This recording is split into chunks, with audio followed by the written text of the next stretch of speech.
Maka timbullah kelaparan di negeri itu. Ini bukan kelaparan yang pertama yang telah terjadi dalam zaman Abraham.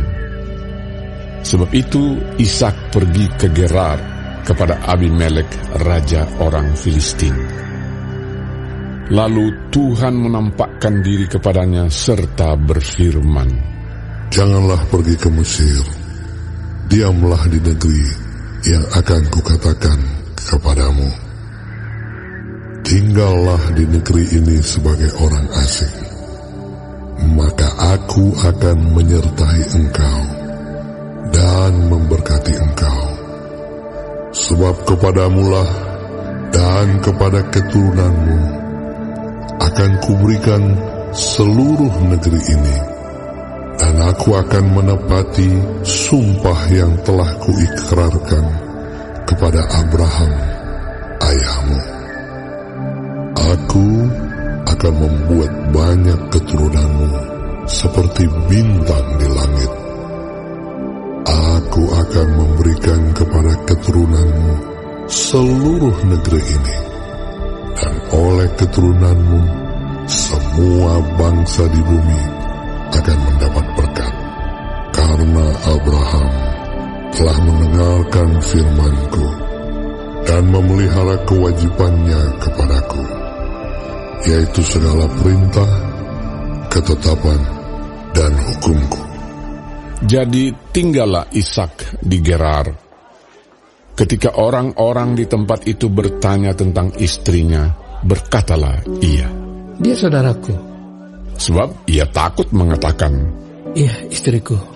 Karena pikirnya, "Jangan-jangan aku dibunuh oleh penduduk tempat ini karena Ribka, sebab elok parasnya." setelah beberapa lama ia ada di sana, pada suatu kali menjenguklah Abimelek, raja orang Filistin itu dari jendela. Maka dilihatnya Ishak sedang bercumbu-cumbuan dengan Ribka, istrinya. Lalu Abimelek memanggil Ishak dan berkata, "Sesungguhnya dia istrimu. Masakan engkau berkata, dia saudaraku?" Jawab Ishak kepadanya, "Karena pikirku, jangan-jangan aku mati karena dia." Tetapi Abimelek berkata, "Apakah juga yang telah kau perbuat ini terhadap kami? Mudah sekali terjadi. Salah seorang dari bangsa ini tidur dengan istrimu, sehingga dengan demikian engkau mendatangkan kesalahan atas kami." Lalu Abimelek memberi perintah kepada seluruh bangsa itu, "Siapa yang mengganggu orang ini atau istrinya, pastilah ia akan dihukum mati." Maka menaburlah Ishak di tanah itu, dan dalam tahun itu juga ia mendapat hasil 100 kali lipat, sebab ia diberkati Tuhan. Dan orang itu menjadi kaya, bahkan kian lama kian kaya, sehingga ia menjadi sangat kaya. Ia mempunyai kumpulan kambing, domba, dan lembu sapi, serta banyak anak buah, sehingga orang Filistin itu cemburu kepadanya.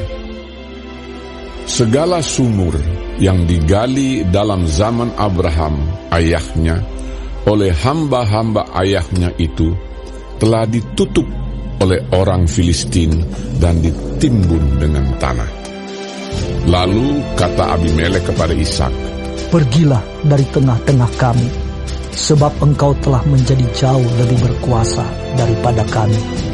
Jadi pergilah Ishak dari situ, dan berkemahlah ia di lembah Gerar, dan ia menetap di situ. Kemudian Ishak menggali kembali sumur-sumur yang digali dalam zaman Abraham, ayahnya, dan yang telah ditutup oleh orang Filistin sesudah Abraham mati.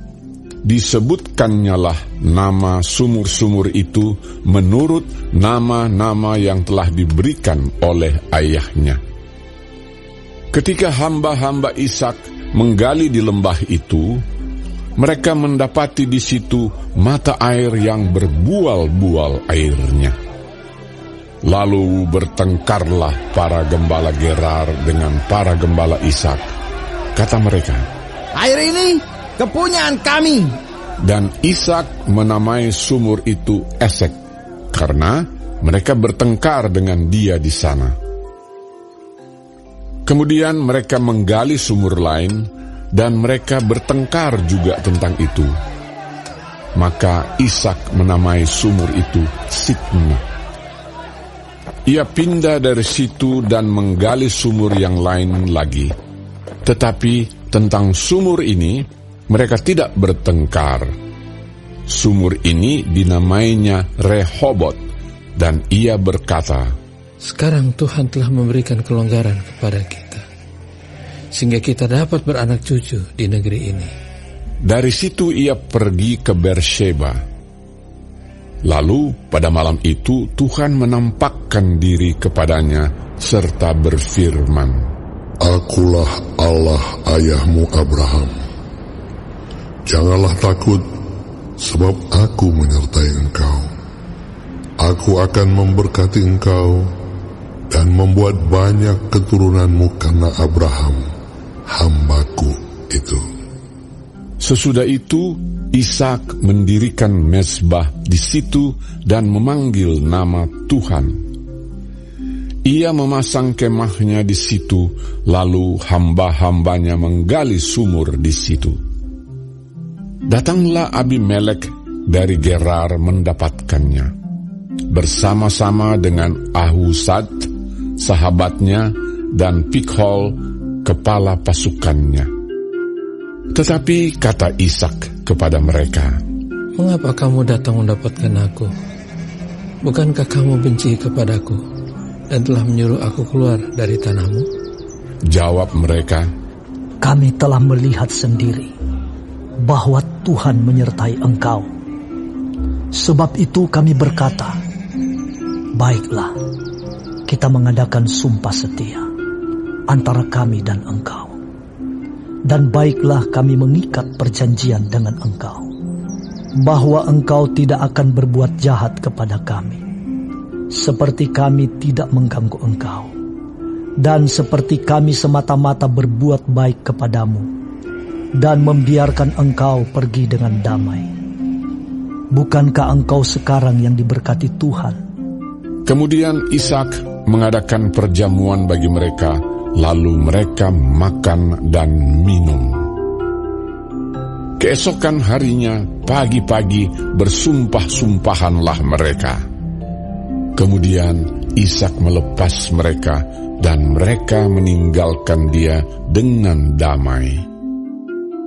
Pada hari itu, datanglah hamba-hamba Ishak memberitahukan kepadanya tentang sumur yang telah digali mereka, serta berkata kepadanya, kami telah mendapat air. Lalu dinamainyalah sumur itu Sheba. Sebab itu nama kota itu adalah Beersheba sampai sekarang. Ketika Esau telah berumur 40 tahun, ia mengambil Yudit, anak Beeri orang Het, dan Basmat, anak Elon orang Het, menjadi istrinya. Kedua perempuan itu menimbulkan kepedihan hati bagi Ishak dan bagi Ribka.